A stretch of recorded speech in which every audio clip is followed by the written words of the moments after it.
Amém. Boa noite a todos vocês que estão nos ouvindo, que estão na sua casa, louvando a Deus conosco, engrandecendo o nome desse Deus que é digno e poderoso de receber toda a honra e toda a adoração. É um privilégio estar aqui nesta noite para contar um pouco daquilo que Deus tem feito na minha vida. Eu quero convidar você a abrir a sua Bíblia no livro de Salmos, número 66, Salmo 66, e eu quero ler com você o versículo 16, 17, 19 e 20. Salmo 66, versículo 16, que diz o seguinte: Vinde e ouvi, todos os que temei a Deus, e eu contarei o que Ele tem feito à minha alma.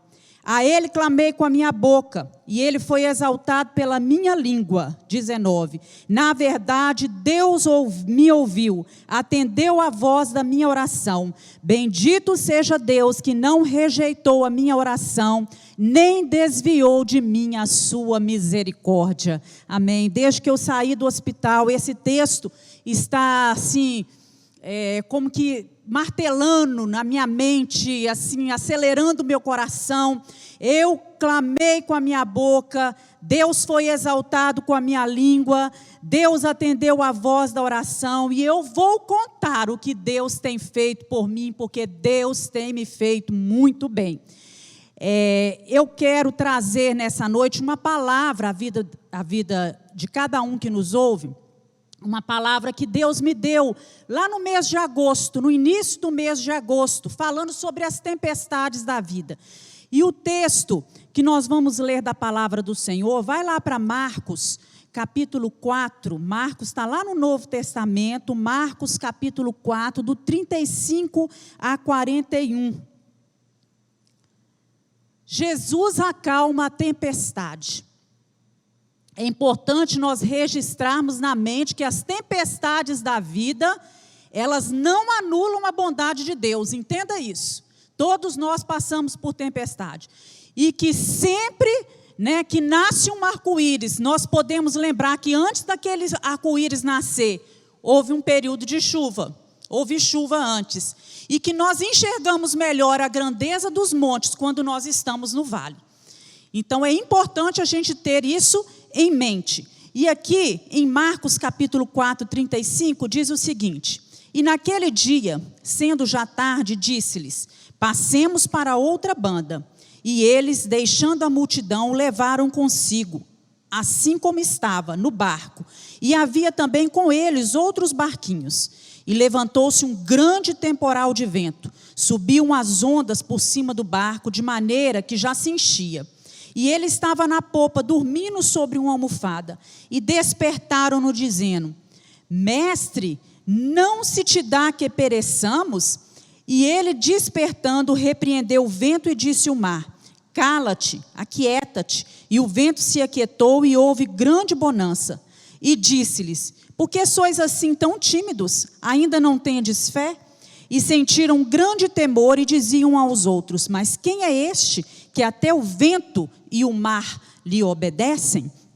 Esse episódio, ele acontece no Mar da Galileia, que é um extenso lago de água doce, o maior lago que Israel possui.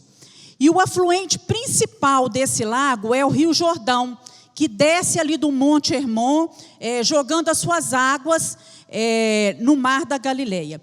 E os ventos gelados do Monte Hermon, algumas vezes eles descem com muita fúria. E quando sopram esses ventos furiosamente, o que acontece? Ele provoca no lago muitas tempestades. E as tempestades da nossa vida, elas surgem inesperadamente. Às vezes um acidente que acontece na família, uma enfermidade, uma pessoa da nossa casa que é acometida por uma doença, uma crise no casamento, um desemprego, uma falta de dinheiro, Fato é que as tempestades, elas chegam muitas vezes de surpresa e nos deixam abalados.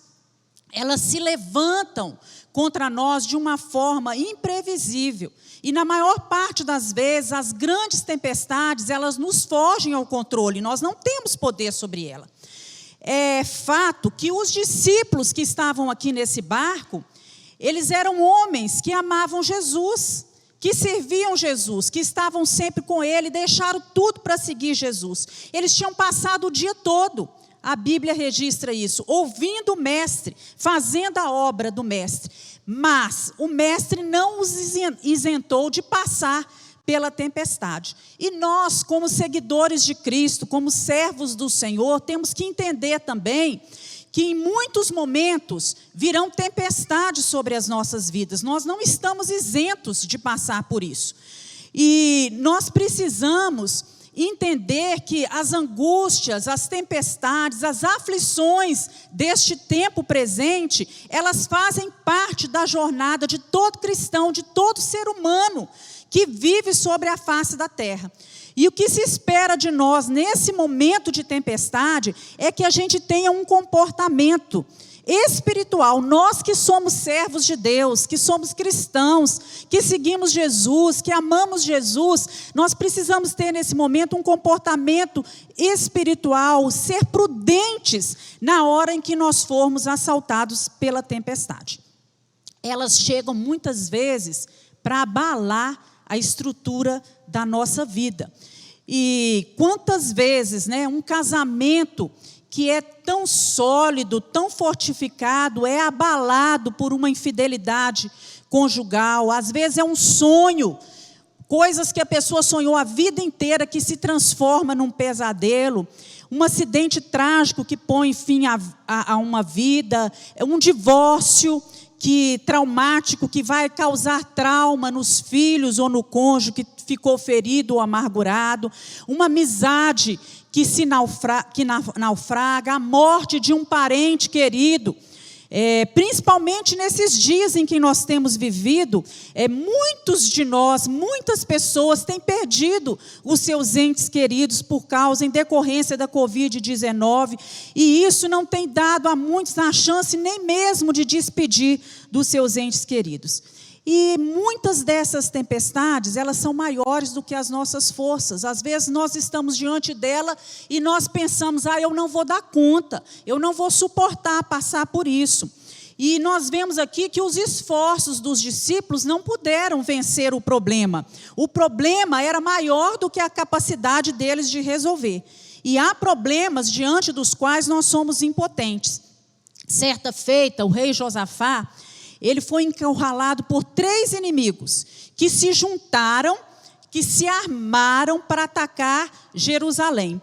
E eles mandaram um recado bem atrevido para o rei Josafá, dizendo que Josafá não poderia escapar da mão deles. Então Josafá teve medo e ele buscou o Senhor, decretou um jejum em toda a nação, e ele orou e disse ao Senhor: ó Deus, não há força em nós para resistirmos a essa grande multidão. Está lá em 2 Crônicas, capítulo 20, 12. Deus, não há força em nós. O meu exército não tem força para resistir a essa tão grande multidão que vem contra nós. Nós não sabemos o que fazer, mas os nossos olhos, eles estão postos em Ti. Aleluias. Quando o problema é maior do que a nossa força, nós precisamos colocar os nossos olhos no Senhor, clamar a Deus, depender dEle, porque as coisas podem estar fora do nosso controle. Diante de nós, diante dos nossos olhos, elas podem parecer que não têm solução, mas elas nunca estão debaixo do controle de Deus. E Deus nos ensina, nesse texto de Marcos, lições profundas, através de 3 perguntas que foram feitas aqui. E essa primeira pergunta, ela foi feita pelos discípulos. Os discípulos questionaram a Jesus: mestre, não te importa que pereçamos? Em outras traduções, eles disseram: mestre, o Senhor não está se importando que a gente venha morrer? Mestre, nós vamos morrer. O Senhor não se importa com isso? Mestre, o Senhor não vai fazer nada. Nós vamos morrer. E a interrogação deles, muitas vezes ecoa em nossa mente: Senhor, o Senhor não importa com o que eu estou vivendo, com aquilo que está acontecendo? E em meio às lutas da vida, aos questionamentos, muitas vezes nós questionamos ao nosso Deus, onde está o seu socorro, onde está a sua presença, e a gente tem a impressão de que Deus está indiferente ao nosso sofrimento. De fato, nós não sabemos lidar com o silêncio de Deus quando as coisas ruins da vida nos atingem. Jó questionou o silêncio de Deus durante a sua provação. Maria e Marta, quando Lázaro estava doente, elas questionaram a demora de Jesus em chegar naquele lugar. E lá no Salmo 46:10, o Senhor nos traz uma palavra: aquietai-vos e sabei que eu sou Deus. Por mais que pareça difícil, nada foge ao controle absoluto, ao absoluto conhecimento e controle do nosso Deus. Então, quando eles viram, os discípulos, que eles não podiam resolver aquela situação sozinhos, cheios de medo, eles clamaram a Jesus. A tempestade provoca medo em nós. Nos momentos em que as ondas se agigantam, nós temos medo. Em tempos de doença, em tempos de perigo de morte, em tempos de desastres naturais, de catástrofes, de guerras, de tragédias, de pandemias, o nosso coração clama: Senhor, nos salva. Senhor, tem misericórdia de nós. Senhor, estamos perecendo. Às vezes é mais fácil a gente reclamar e questionar a Deus do que a gente depositar a nossa ansiedade aos seus pés e descansar nos seus braços. Então nós precisamos pedir a Deus, meus irmãos, uma fé madura. O Senhor falou muito isso ao meu coração. É tempo de nós orarmos e pedirmos a Deus uma fé madura, porque quem tem essa fé madura, ele não se entrega ao pânico, ao desespero. Havia uma certa deficiência de fé aqui na convicção dos discípulos em relação ao cuidado de Deus. E nós sabemos que não há Deus como nosso, que trabalha por nós, por aqueles que nele esperam. Ele trabalha no turno da noite, assim que diz a palavra do Senhor. Olha que coisa linda, que até mesmo enquanto dormimos, o nosso Deus trabalha por nós. E quando Ele permite a tempestade, é porque Ele está desejoso de nos ensinar algumas lições, porque para Deus não há causa perdida. A segunda pergunta, ela foi feita por Jesus. Jesus questiona os discípulos, e Jesus pergunta a eles: por que sois assim tão tímidos? Como é que não tendes fé? Outras versões falam assim: por que vocês estão assim com tanto medo? Vocês ainda não têm fé? E com essa repreensão, Jesus está dizendo que na hora das tempestades, Ele quer que a gente reaja com fé, que a gente tenha fé nele. O medo, ele tem que ser afugentado. O medo gera dúvida, gera incredulidade. E nós fazemos isso, nós espantamos, nós retiramos o medo, tirando os olhos da tempestade, da fúria do vento, do tamanho das ondas, e colocando os nossos olhos naquele que está sobre tudo e que é maior do que todas as coisas. É fato que onde o medo prevalece, a fé desaparece. Por isso que a gente tem que tomar cuidado, porque a nossa fé, ela fica muito, muito pequena, muito falha, quando nós deixamos o medo tomar conta do nosso coração. Na prática, que os discípulos foram reprovados, porque Jesus já tinha até dito para eles: vamos para outra margem. Quer dizer, Deus já tinha dado a palavra de ordem, já tinha uma palavra do Senhor: nós vamos atravessar para outra margem. O destino deles não era o naufrágio, era outra margem. E quantas vezes nós também não damos conta de trazer à nossa mente, de lembrar as promessas de Deus, aquilo que Deus tem feito por nós. Quando a situação parecer perdida e sem solução, nós devemos crer nesta palavra, que não falha, que não mente, nos agarrar aqui nas promessas do Senhor. É Ele que realiza o impossível, Ele que põe fim nas guerras, Ele que salva aquele que está perdido, Ele que cura o enfermo, que levanta aquele que está caído, que liberta das drogas, que ergue do lixo. Esse é o nosso Deus, é Ele que tira a pessoa do fundo do poço, é esse Deus que junta ossos, que cria nervo, que faz brotar músculos, carne, e esse Deus tem poder de fazer todas as coisas diferentes. É esse Deus que nós cremos. Davi, lá no Salmo 23, versículo 4, foi lido aqui no início do culto. Ele diz: ainda que eu andasse pelo vale da sombra da morte, não temeria mal algum, porque tu estás comigo. A palavra de Deus nos diz que a presença de Deus nos momentos da tempestade, ela é nossa âncora, é nosso porto seguro. Lá em Isaías 43, 1-3, o profeta nos diz o seguinte: não temas, porque eu te remi, eu te chamei pelo teu nome. Quer dizer, Deus conhece você, Deus conhece o seu nome, tu és meu. Quando passares pelas águas, eu estarei contigo. Quando passares pelo rio, eles não te submergirão. Quando passares pelo fogo, não te queimarás, nem a chama arderá em ti, porque eu sou o Senhor teu Deus. Aleluia. Deus conhece você, Deus sabe o seu nome. Você está passando pelas águas, você está passando pelas tempestades, mas o Senhor está do seu lado e o Senhor vai sustentar a sua vida. Ele é o Senhor teu Deus. Aleluias. Jesus estava presente nesse barco, por isso o barco não podia afundar. Jesus estava ali presente. E ele se levanta, ele repreende a fúria do mar, repreende os discípulos pela falta de fé.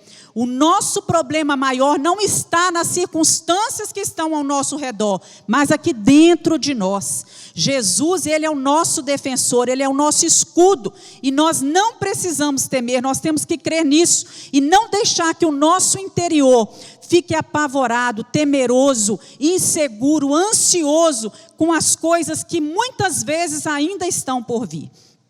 A terceira pergunta foi novamente feita pelos discípulos. Logo depois que Jesus, imagina a cena, Jesus em pé no barco, repreendendo a fúria do mar, a fúria das ondas, e tudo se transformando na mais perfeita bonança. E os discípulos boquiabertos, quem é esse que até o vento e o mar lhe obedecem? Então, diante desse episódio, eles foram tomados agora de um grande temor, mas era um temor reverente, não era mais medo, era um temor reverente, porque eles reconheceram que aquele que estava ali no barco não era simplesmente um operador de milagres, mas era aquele que tem a palavra de ordem, aquele cuja voz dá comando a todas as coisas, e esse é o nosso Deus. Deus nos convida na sua palavra a conhecê-lo mais e mais. Lá em Oséias, capítulo 6, versículo 3, diz assim: conheçamos e prossigamos em conhecer ao Senhor. Jeremias 29, buscar-me-eis e me achareis quando me buscardes de todo o vosso coração, e serei achado de vós, diz o Senhor. Provérbios 10, 25 diz: as tempestades da vida levam embora o perverso, mas o justo, ele tem alicerce duradouro. Então as tempestades da vida, elas vêm e elas passam. Os discípulos, entenderam isso naquele momento, que Jesus estava ali presente, que Jesus estava no controle de todas as coisas. E nós precisamos entender que as provas, elas não vêm para nos destruir, elas vêm para nos fortalecer. O fogo não vem para nos queimar, ele vem nos purificar. Jesus está no controle das tempestades que ameaçam a nossa vida. E ele pode fazer essa tempestade, se ele quiser, aquietar a qualquer momento. Quando Jesus fez cessar o vento e o mar, eles se acalmaram, como uma criança se aquieta diante de uma ordem e da autoridade do Pai. Meus irmãos, Deus me deu essa palavra que eu trouxe hoje aqui para vocês no início do mês de agosto. O pastor tinha me avisado que eu iria pregar numa determinada quarta-feira, e Deus falou ao meu coração através dessa palavra, e eu fui ruminando essa palavra durante uma semana inteira. Nesse início do mês de agosto, a minha filha, Nelise, ela estava no 9º mês de gravidez. O bebê estava marcado uma cesárea para o dia 18.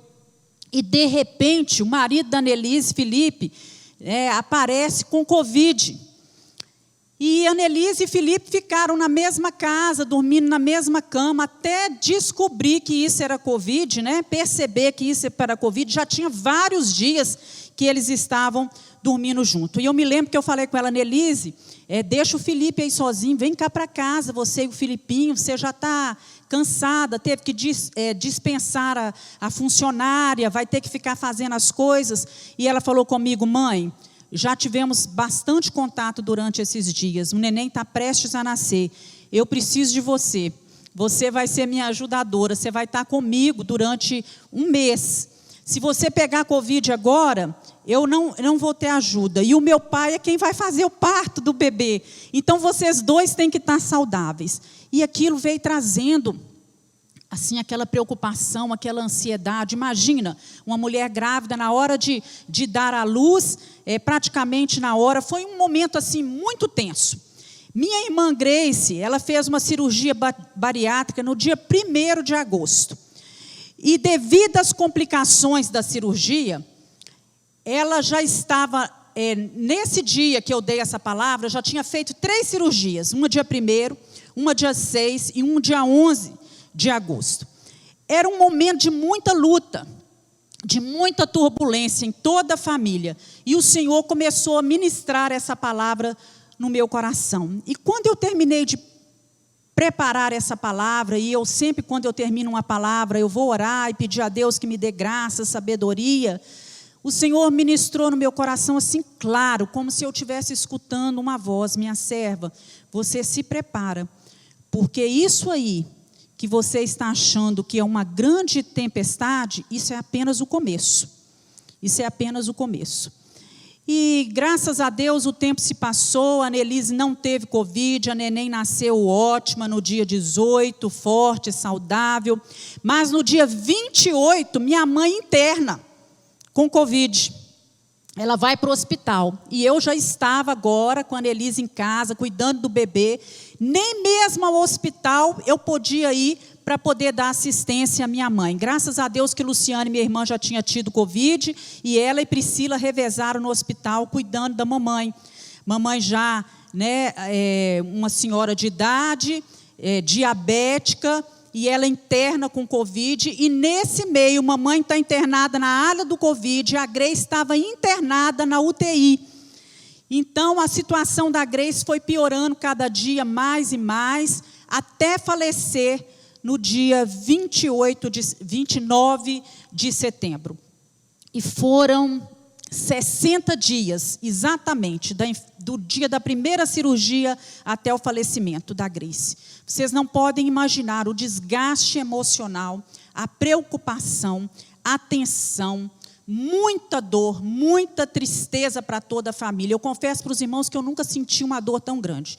Eu tinha perdi meu pai há 3 anos atrás, mas quando meu pai faleceu, eu entendi que, assim, eu aceitei claramente, eu agradeci a Deus na hora que ele acabou de falecer, porque meu pai pelejou 45 anos com uma enfermidade, e ele já estava com seus 80 anos, mas a Grace faleceu de uma cirurgia bariátrica com 48 anos de idade, uma pessoa nova, forte, cheia de vida, alegre, e isso,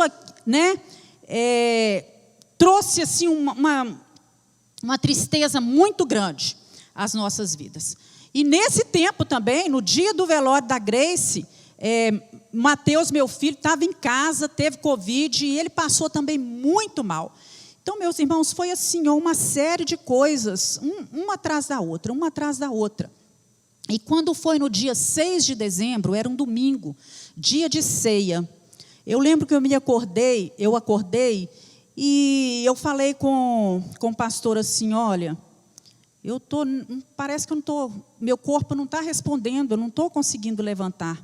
Você vai para a igreja, que eu vou levantar, vou tomar um banho, e daqui a pouco eu chego lá. Então, cheguei na igreja, eram umas 10 horas, sentei lá no cantinho, lá atrás, assim, não tinha ninguém, bem afastada, escutei meia hora da palavra, e na hora de começar a ceia, eu não dei conta, eu estava muito cansada. Eu levantei, fui embora para casa, deitei, né? E quando já chegou a noite, eu estava com o corpo doendo muito, a minha urina ardendo, nós imaginamos que eu estava com uma infecção urinária, comecei a tomar, inclusive, um antibiótico. Mas, na segunda-feira, eu vim trabalhar, vim de máscara, fiquei aqui só na parte da manhã e voltei na hora do almoço, porque eu não dava conta. Meu corpo doía do alto da cabeça à planta dos pés, não podia encostar em mim.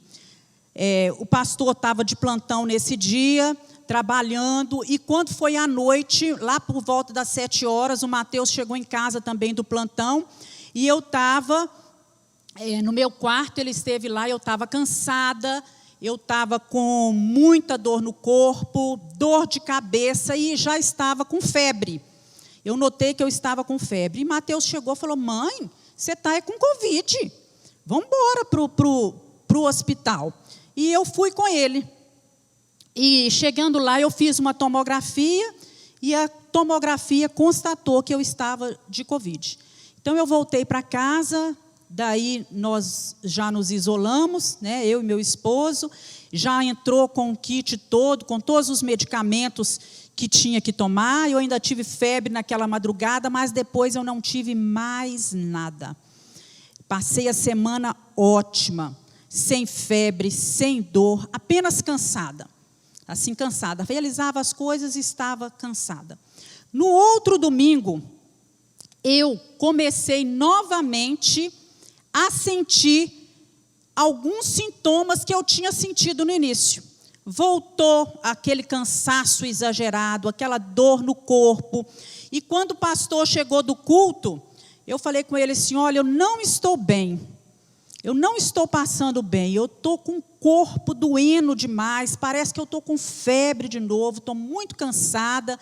Eu já tinha ligado para o Rimac Filho, o Rimac Filho tinha levado o oxigênio, eles já tinham colocado o oxigênio em mim, mas eu não estou bem, eu não estou me sentindo bem, então nós fomos para o hospital. Chegando lá no hospital,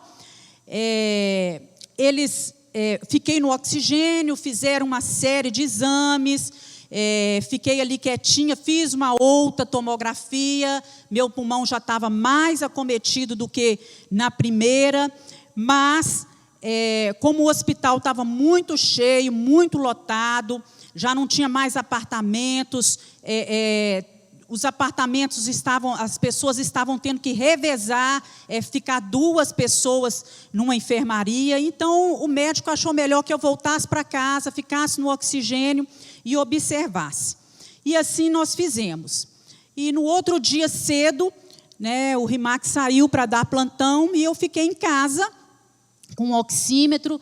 A manhã toda estava 94, 95, tudo muito bem, graças a Deus. Mas quando foi depois do almoço, eu comecei a verificar 93, 92. E quando deu 3 horas da tarde, a Ana Elis mandou o Felipe lá em casa, porque até então, meus filhos, nenhum, né? O Mateus, que já tinha tido Covid, que mora com a gente, ela manda o Felipe lá em casa, meu genro, porque ele já tinha tido Covid. Felipe, leva um lanche para minha mãe e observa, porque minha mãe está falando que está tudo bem, mas eu estou achando que não está bem.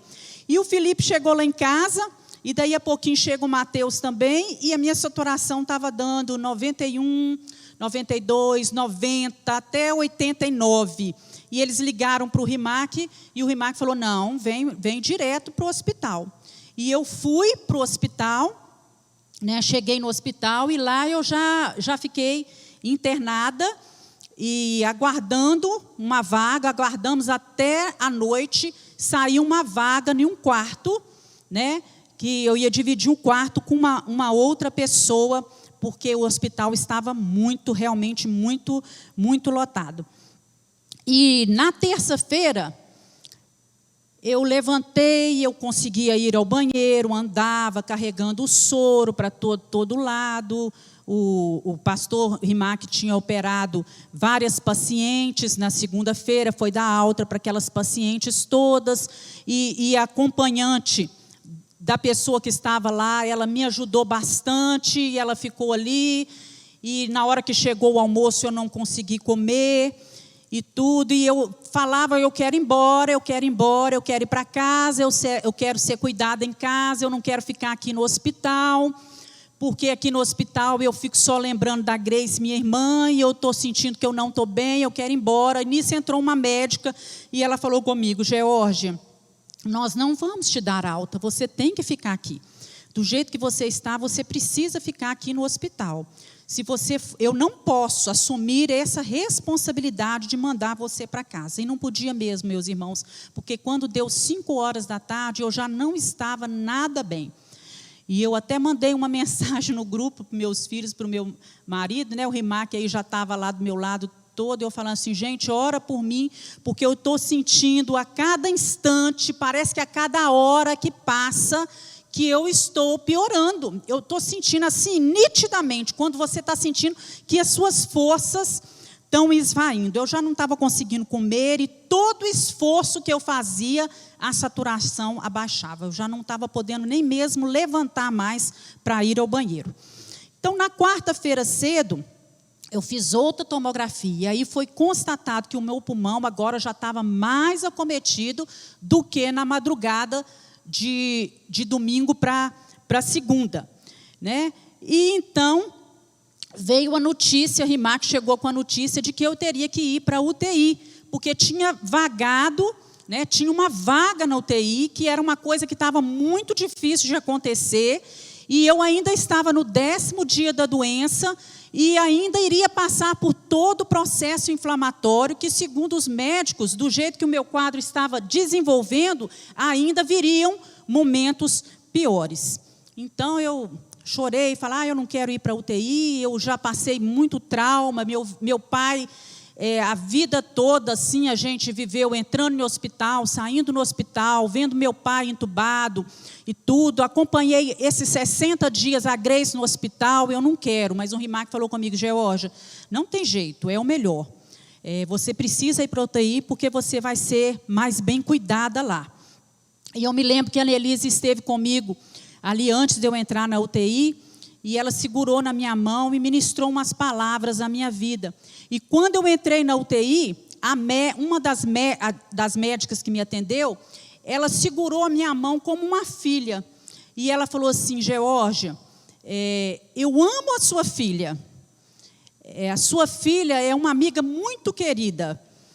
E eu vou te dizer alguma coisa, porque eu tinha comentado com ela a respeito da dificuldade que eu estava tendo de separar o sofrimento, as coisas que eu estava passando, desvincular aquilo de tudo que minha irmã tinha passado ali no hospital, de todo o sofrimento que a Grace tinha vivido.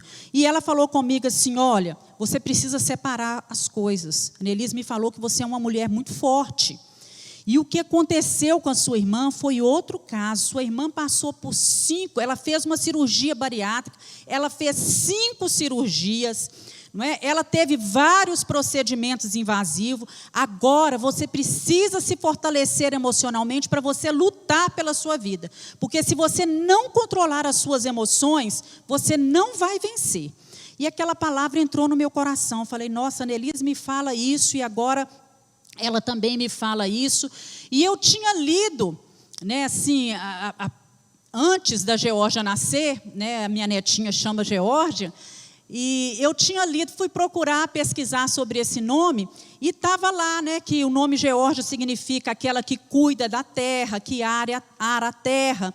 E lá estava assim, que a personalidade de quem tem esse nome Georgia, geralmente é inteligente, o bastante para raciocinar com rapidez as tarefas do dia a dia. Georgia costuma ser uma mulher forte, uma mulher confiante e ousada. Eu falei assim: mas essa aí sou eu. Eu sou essa mulher forte, confiante, confio no Senhor, e eu sou ousada. E eu comecei a orar, mudar, falei: Senhor, me dá força, né? Eu quero lutar pela minha vida. E eu comecei a orar e falar como o apóstolo Paulo. O livro de Filipenses vinha à mente em todo momento. Lá em Filipenses, capítulo 1, do versículo 20 a 24, Paulo fala assim: Senhor, eu tenho a esperança, eu tenho confiança de que Cristo vai ser engrandecido no meu corpo, seja pela vida, seja pela morte. Porque para mim, o viver é Cristo e o morrer é ganho. E eu comecei a orar, Senhor, eu estou igual o apóstolo Paulo. Né? Quando eu entrei aqui nesse hospital, eu já organizei minha vida, né? Eu já pedi perdão dos meus pecados, eu já falei com o Senhor tudo o que eu tinha que falar. E eu estou aqui, meu Deus, querendo dizer para o Senhor que eu estou pronta. Eu entendo que viver é bom, mas que morrer também é lucro, porque a gente vai estar com o Senhor Jesus. Né? E Paulo, ele falava lá, Senhor, eu estou em aperto, porque eu não sei, né? Eu tenho desejo de partir, mas ao mesmo tempo, e estar com Cristo, mas ao mesmo tempo, eu sinto que é ainda muito melhor e necessário nesse momento que eu permaneça na carne. E eu comecei a falar isso com o Senhor, meu Deus, eu quero fazer de Paulo essa conversa de Paulo com o Senhor, eu quero fazer dessa conversa a minha conversa com o Senhor. Tem misericórdia. Senhor, tem 2 meses e meio que minha mãe perdeu uma filha. Minha mãe não vai suportar isso. As minhas irmãs, elas vão surtar, né?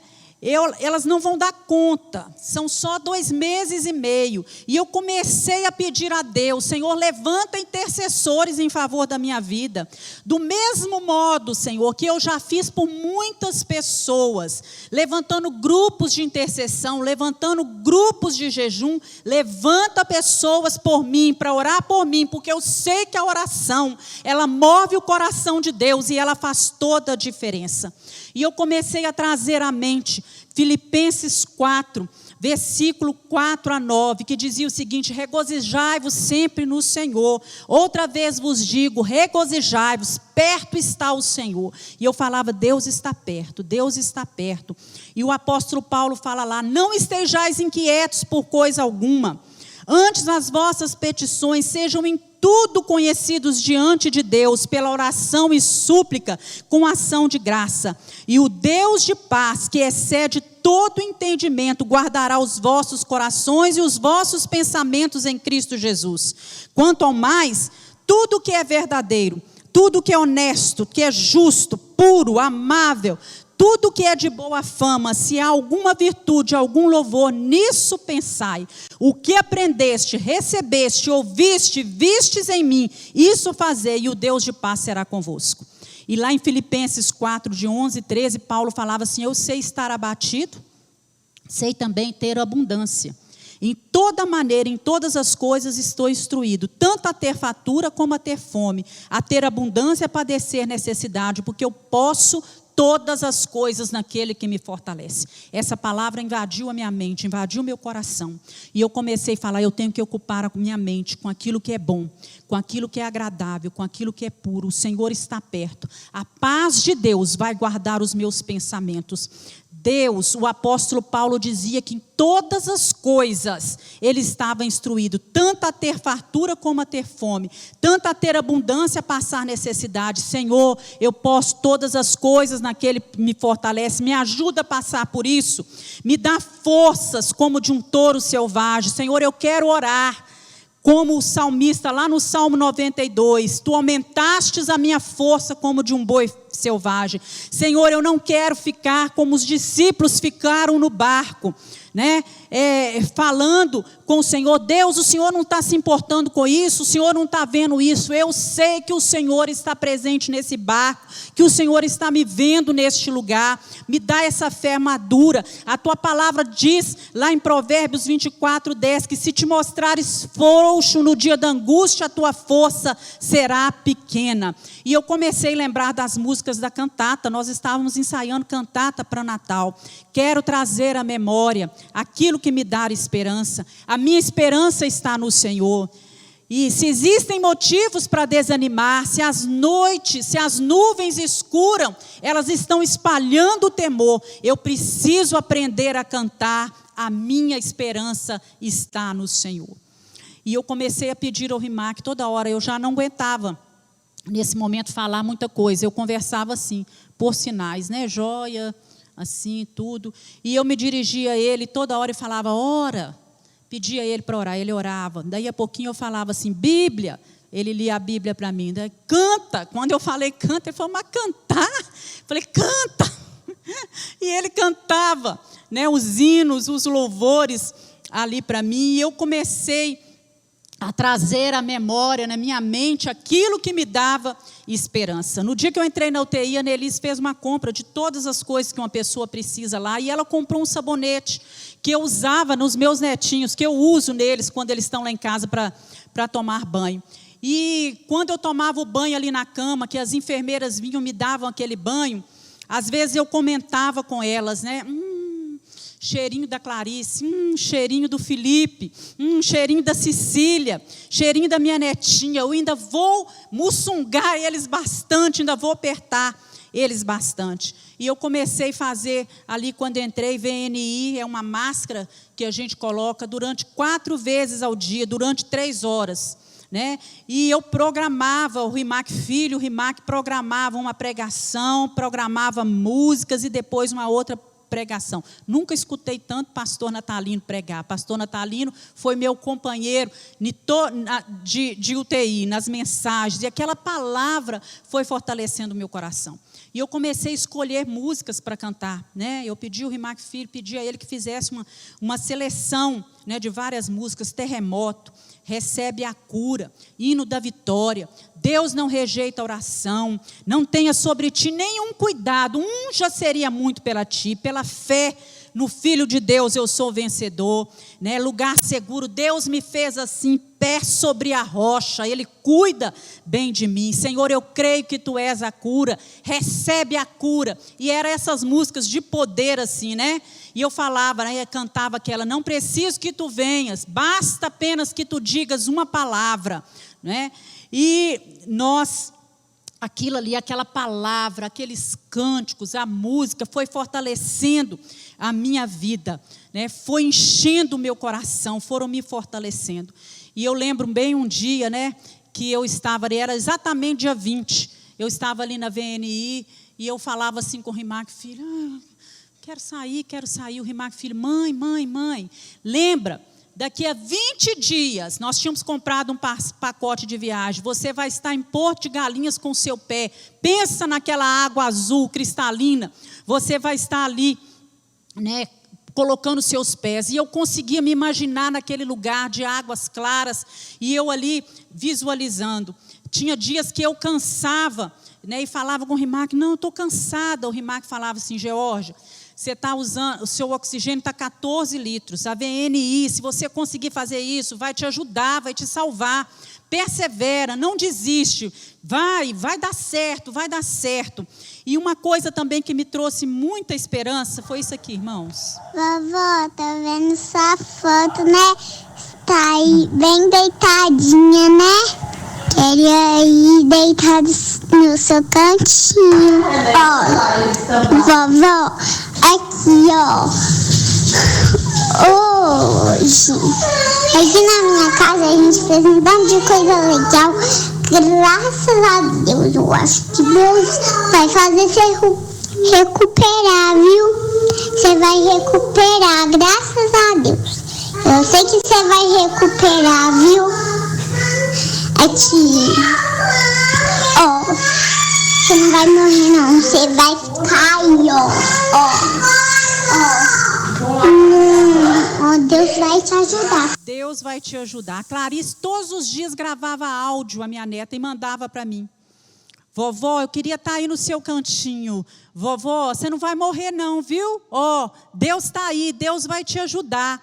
E ela mandava os áudios para mim, vovó, que lugar bonito que você está, eu quero ir aí, cheio de árvores atrás. Nem eu sabia que a janela dava para a floresta que estava ali atrás, para as árvores que estavam ali atrás.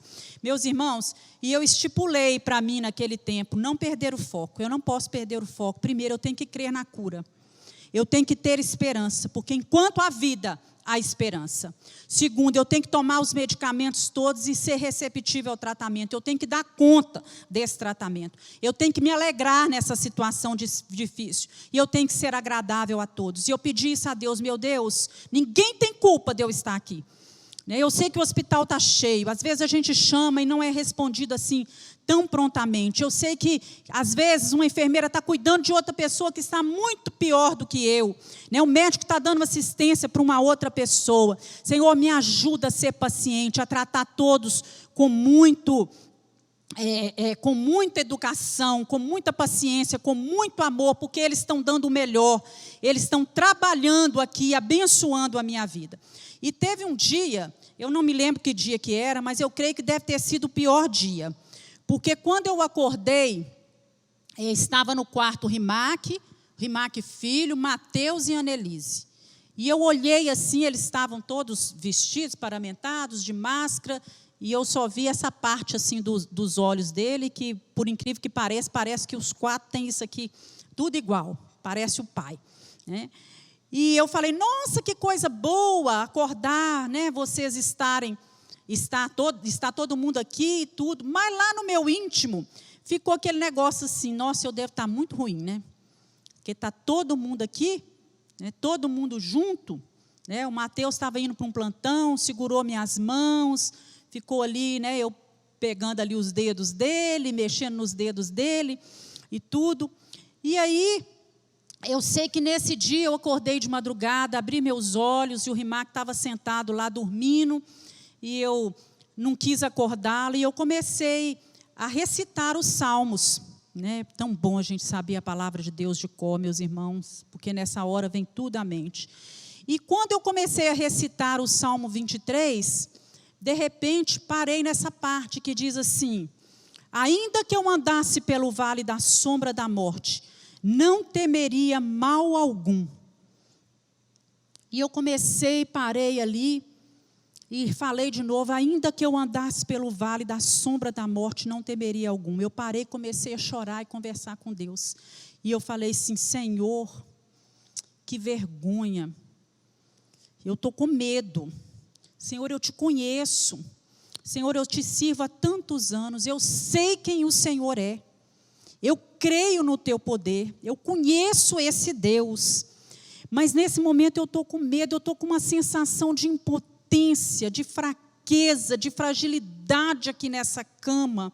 Senhor, eu sei que qualquer coisa pode afetar o meu corpo nesse momento. Eu sei que se entrar aqui uma bactéria, se soltar um êmbolo no meu corpo, eu posso ser afetada. Senhor, se alguém entrar aqui com a gripe ou alguma coisa, isso tudo pode me afetar, pode me piorar.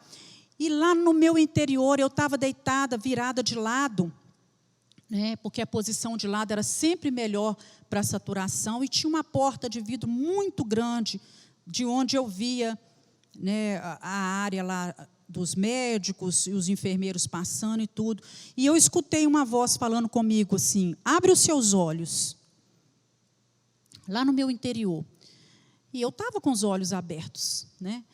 E quando eu olhei, deitado de lado, eu vi um homem muito grande, da altura da porta, parado ali diante daquela porta de vidro, com os braços cruzados, e aquela voz falou no meu coração, você está vendo ele ali? Fui eu que coloquei ele ali. Você está vendo? Eu que enviei, e ele está ali guardando essa porta.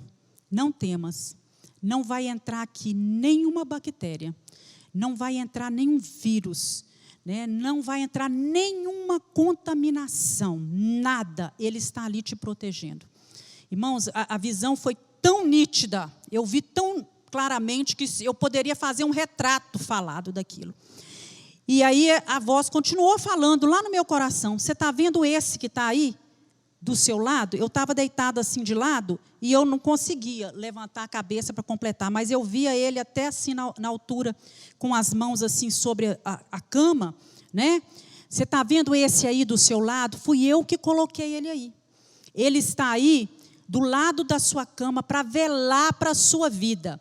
Ele está cuidando. Ele está acompanhando os medicamentos, Ele está amenizando a sua dor e o seu sofrimento.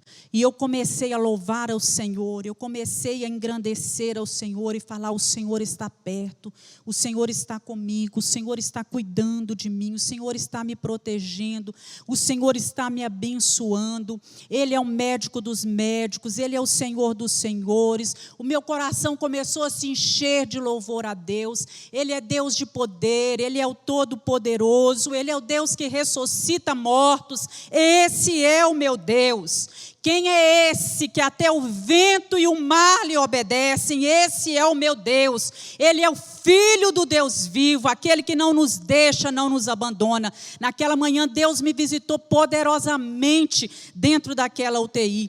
E no dia 22 eu já comecei a apresentar melhoras. Dia 23 eles já me colocaram assentada ali numa poltrona, e eu comecei a lutar para poder aguentar ficar sentada o máximo que eu podia, a respirar cada vez de uma forma melhor. Comecei a ter fome, comecei a me alimentar melhor. E na noite do dia 24, eles entraram e falavam assim: nós vamos te dar um presente de Natal, você vai passar a noite de Natal no quarto, você vai ter alta da UTI. E eu lembro que nós saímos daquela UTI, né? Que coisa maravilhosa. Quando nós entramos naquele quarto, eu e o Rimac, né? Nós chorávamos, nós nos alegrávamos no Senhor e glorificávamos a Deus, oramos, né, ao Senhor, dividimos um marmitex, né, da ceia de Natal do hospital junto. Foi o melhor franguinho que eu já comi na minha vida, né? E dia 26 à noite, eles me deram alta do hospital e eu fui para casa, aleluias. Eu lembro que eu mandei essa foto aí para várias pessoas, né? Chegando em casa, eu só tenho que agradecer a Deus. Que coisa maravilhosa, né? Depois de 13, 14 dias, né?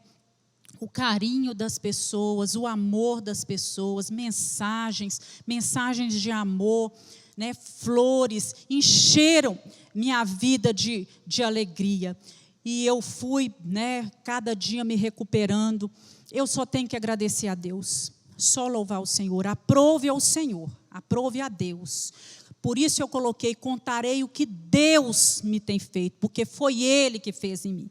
Foi Deus que quis que eu vivesse e tivesse vida. Mais um tempo nessa terra, eu não sei quanto tempo. Eu tenho que agradecer todos os dias a Deus pelo marido que Ele me deu, que me acompanhou em todo o tempo, que esteve ao meu lado, pela vida dos meus filhos, que estiveram presentes nesse momento, do meu genro, da minha nora, dos meus netos, que me trouxeram esperança, pela vida da minha mãe, que quando eu voltei para casa, ela cuidou de mim igual se cuida de um bebê. Né, ia lá para casa todos os dias, levava comida, levava almoço, me fazia companhia. Foram tardes assim maravilhosas, nós duas juntos, assistimos filmes, porque eu ainda não podia movimentar, andar muito, ficar descendo escada. E o Senhor me ensinou muitas coisas. E depois, com o tempo, né, eu voltei a fazer, fui fazendo ainda no mês de janeiro, fui fazendo a fisioterapia pulmonar. E depois eu fiz, depois de 60 dias, outra tomografia. Meu pulmão está 100%, não teve fibrose alguma, acometimento algum. E eu não tive nenhuma sequela. Nos primeiros dias, no primeiro mês, eu fiquei muito cansada ainda e notei que eu estava um pouco esquecida. Até a primeira palavra que eu fui dar aqui na igreja, eu troquei algumas coisas, né, mas nada que o tempo não resolvesse. Então, meus irmãos, eu quero trazer para vocês nessa noite algumas coisas que marcaram a minha vida, algumas frases, alguns ensinamentos. Quando o problema é maior do que a nossa força, nós precisamos olhar para Deus, clamar e depender dEle. Aprenda isso. As coisas podem estar fora do controle para nós, mas nunca está fora do controle de Deus. Escutou isso, Jaque? As coisas podem estar fora do controle para nós, mas nunca está fora do controle de Deus. Nós precisamos pedir a Deus uma fé madura. Quem tem fé madura não se entrega ao pânico e ao desespero. Sofre, sim. Chora, sim. Passa momentos de tristeza, sim, mas não se desespera, porque nós sabemos em quem nós temos crido e nós confiamos. O medo, ele tem que ser afugentado da nossa vida, porque ele gera dúvida e incredulidade. Fazemos isso tirando os olhos da tempestade e focando os nossos olhos em Jesus. Onde o medo prevalece, a fé desaparece.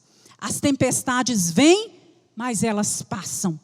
Toda tempestade passa, aleluia. Aconteça o que acontecer. Deus está no controle, Ele não perde as rédeas da sua vida. Se Deus fizer, Ele é Deus. Se não fizer, Ele é Deus. Se a porta abrir, Ele é Deus. Mas se fechar, continua sendo Deus. Se a doença vier, Ele é Deus. Se curado eu for, Ele é Deus. Se tudo der certo, Ele é Deus. Mas se não der, continua sendo Deus. Deus não muda. Ele é Deus em toda ocasião. Deus ama você. Eu não sei que tempestade você tem enfrentado agora. O fato é que se Deus der a cura, Ele é Deus. Mas se Ele não der também, Ele continua sendo Deus. Lá no Salmo 107, versículo 28, diz o seguinte: então clama ao Senhor na sua angústia e Ele os livra das suas dificuldades. Ele faz cessar a tormenta, acalmam-se as ondas. Então se alegram, porque se aquietaram. Assim os leva a seu porto desejado. Louvem ao Senhor pela sua bondade, pelas suas maravilhas para com os filhos dos homens. Exaltem o Senhor na congregação do povo. Glorifiquem-no na assembleia dos anciãos. Ele converte os rios em deserto, as fontes em terra sedenta, a terra frutífera em estéril, pela maldade dos que nela habitam. Converte o deserto em lagoa e a terra seca em fontes. Quer dizer, Deus faz tanto uma coisa como faz outra. Não é? Ele tem o poder de transformar o deserto em fontes de água, mas Ele tem poder também de converter rios em desertos. E eu quero dizer a você, se você tem vivido momentos de tempestades, momentos de dificuldades na sua vida, é tempo de você confiar no Senhor, de você saber que Deus é soberano, que Deus tem o controle de todas as coisas, que Deus está acima de tudo. Se você perdeu algum ente querido, assim como eu perdi, eu quero te dizer que Deus é o consolador. Ele tem o bálsamo. Não se entregue, não desista. Você tem ainda a sua vida toda pela frente. Nós cremos na ressurreição. Aleluias por isso. Se nós não crêssemos na ressurreição dos mortos, nós seríamos o mais infeliz de todos os homens. Um dia nós nos encontraremos todos na glória. Esse tempo de separação é provisório. Então levanta, né? Interessante que lá em 2 Samuel, capítulo 12, Davi estava com o seu filho muito doente. E Davi ajoelhava, orava, jejuava, chorava por aquele filho. Até que um dia ele vê os homens entrando e conversando baixinho. E ele entendeu que aqueles homens estavam falando que o seu filho tinha morrido. E Davi se levanta dali, ele enxuga as suas lágrimas, ele lava o seu rosto. E as pessoas começaram a perguntar e a pensar: nossa, agora que o filho dele morreu, ele levanta. E ele falou assim: olha, enquanto havia vida, havia esperança. Eu clamava ao Senhor, eu pedi. Agora, né, ele não pode vir mais aonde eu estou. Né? Um dia eu irei até ele. Olha só como que Davi tinha essa certeza. Um dia eu irei, né? Mas agora eu tenho que me levantar, curar essa ferida do meu coração e ajudar aqueles que estão sofrendo ao meu redor. E ele foi consolar Batseba.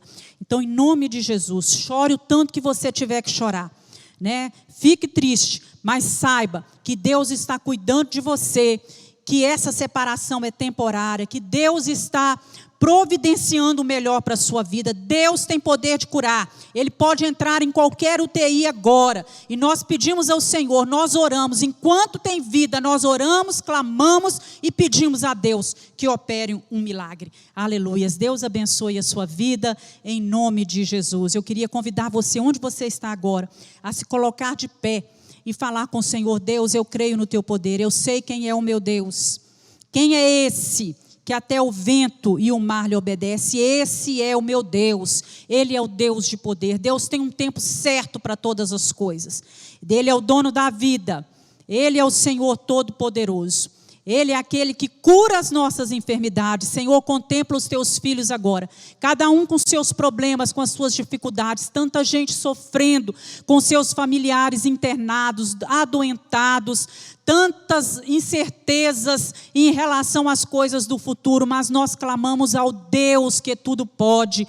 Nós cremos, nós temos esperança e pedimos que o Senhor alcance essas vidas que estão nos hospitais, que estão nas UTIs, que o Senhor esteja ministrando a cura, que o Senhor esteja passando do teu bálsamo, do teu óleo, que tem poder para curar sobre essas vidas. Dá ordem aos teus anjos a respeito dessas pessoas. Abençoa todos aqueles médicos, enfermeiros, fisioterapeutas que têm estado na linha de frente, que têm dedicado a sua vida para Pai, em prol da vida de outras pessoas, que a bênção do Senhor se estenda até eles. Muito obrigado por todas as vidas que têm clamado pelo seu próximo, que clamaram por mim, que oraram, que jejuaram.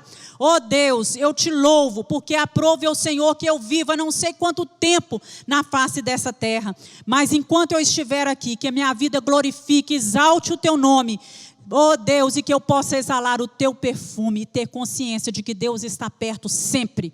Deus não nos abandona. Em nome de Jesus nós oramos. Que o amor de Deus, que a graça de Jesus Cristo e a comunhão e a consolação do Espírito Santo esteja sobre a sua vida, em nome de Jesus. Amém. Deus te abençoe.